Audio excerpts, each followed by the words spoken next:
Hello everyone and welcome to Zach's Garage, more specifically McLaren Manchester, where we are joined by this outrageously coloured, nicknamed the Tokyo Cyan Blue 750S, and we want to answer the question, what really is the difference between this and a 720S, and is it worth that £15,000 more on top?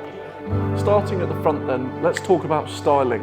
It has a completely new front end. The mouth has been completely changed and made a little bit more aggressive. You also have a slight, and I mean very slight, update to the front headlights.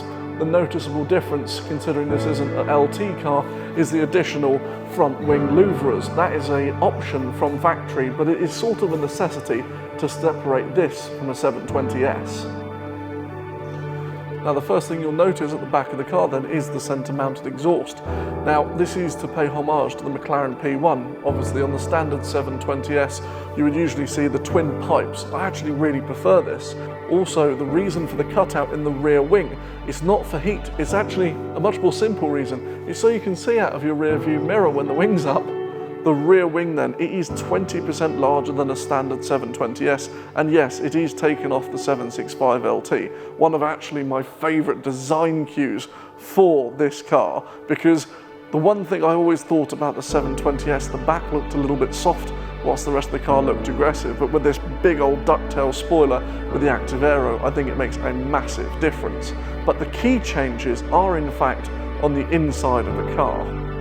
Now as the 750S was a facelift for the 720, the Spider and the Coupe were launched at the exact same time. But one of my favourite features on the Spider is the fact that the doors now open just that little bit higher.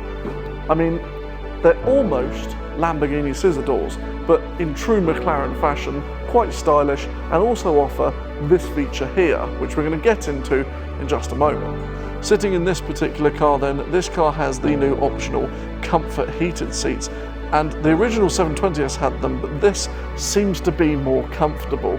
So that's definitely a plus, but the one thing you will notice straight away is the new binnacle, well new to this platform anyway. Originally first seen on the Elva, the car now features the controls that are much closer to your hands. Now a lot of people did love the fact that the dashboard folded down in race mode, but it is unquestionably a lot easier to use. The biggest upgrade then to the 720S platform for the 750S is the new Iris system. It's quicker, better, and even features Apple CarPlay, because let's face it, every car nowadays needs Apple CarPlay. It's a must.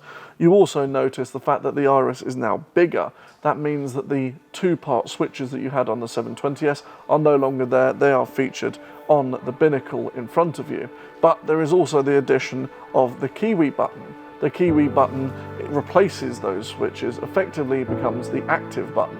So you can preset your loadout, and then as soon as you press that button, it will then put the car into track mode for the suspension and sport for the engine, or whatever orientation that you may want. Storage is kind of an important thing for a supercar, and I must admit, and I will be on camera saying this, McLaren do it best. McLaren's front storage is huge. When the roof is up, you also have the tonneau feature, and you even have this little pouch in between your legs. Now you might be wondering what's that for? Well, it can be for anything, but personally I would put my phone there. It's the most convenient place for it. So let's head to the front and I will show you just how good this storage is. Now using the new key from McLaren, we can press and hold this button and the bonnet opens. The one thing that I love that McLaren do and no one else does is this. May seem really simple. You're probably wondering, well, what is it?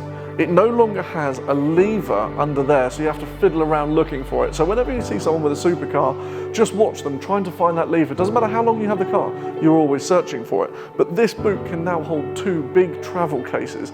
That is fantastic. Imagine going into Europe or America or wherever you're based and all of a sudden having enough space to put, well, you could at least put a child in there. I mean, I wouldn't recommend it, but you could.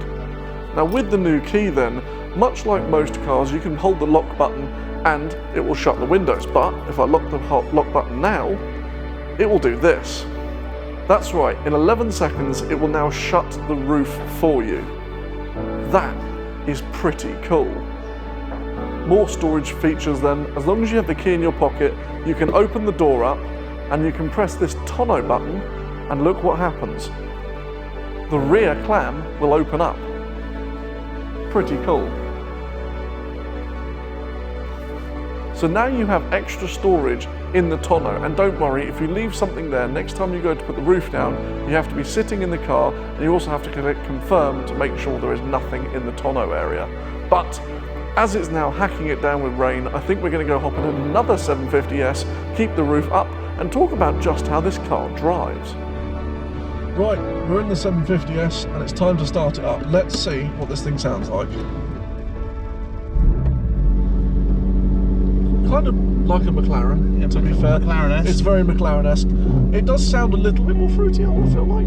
Yeah. A little bit. So we are going to get on the road, we're going to defrost, and then you guys will catch us after we've had a little bit of time on the road. So yeah, see you guys in a second. In terms of noise then, if we have it in sport and crack the little rear window down, we drop it gear in, we don't even have to accelerate, you can just, and then the downshift, that bark is,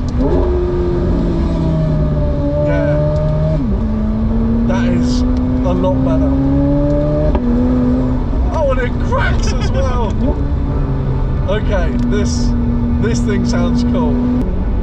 So then, first impressions of the 750S. Well, it's quite surprising. The comfort, the ride is a lot softer, these seats are a whole lot more comfortable, and the car seems surprising amount more responsive.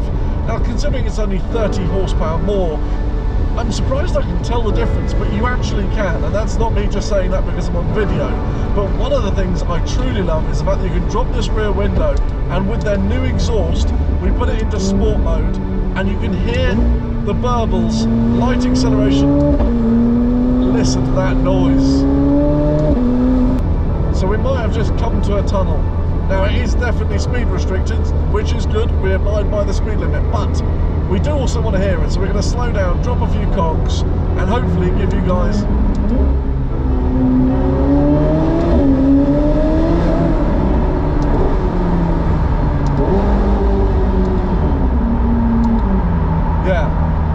that is a good noise, definitely a good noise. Now this is a bit of a weird angle for you guys, I will admit, but it means you can now see the new iris system. As you can see, the screen is loads clearer, I mean loads clearer. You've got your typical home button that shows you all of the things you need to see, settings, VDC, and VDC, variable drift control. Now we're not going to be using that today because it probably wouldn't vary, it would probably mean we're facing the wrong way. But it's also very easy to operate for climate control. You just press down the bottom here and boom, you have your climate. Simple buttons, maximum of 5 or 6 maybe controls that you can use. Really nice, really easy. And then you've obviously got your 3 buttons, aero, kiwi and launch. Believe it or not, we're not doing a launch control today, but we've got some aero button. We have the wing pop-up, which is just so cool, considering you've got a dinner table as a wing. Now one of the features that Simon just accidentally stumbled across, which I think is very cool, is this, the sunroof. You think, well, it's not openable. No, but it is dimmable electronically. If I press that button, it goes blue. I mean, that's pretty cool. It means that if the sun is dead on top of you, you're not getting beaten down on the heat and the sun and all the blindingness of it. I don't know why they chose blue, but hey, I'm not mad. It looks pretty cool. So there we go then, a brief look around the McLaren 750S, and I'd like to give a very special thank you to McLaren Manchester for letting us around this, as I said before, crazy coloured but very, very impressive 750S. If you want to check them out, make sure to look in the link below. But as always, thank you so much for watching, and I'll see you soon. Cheers.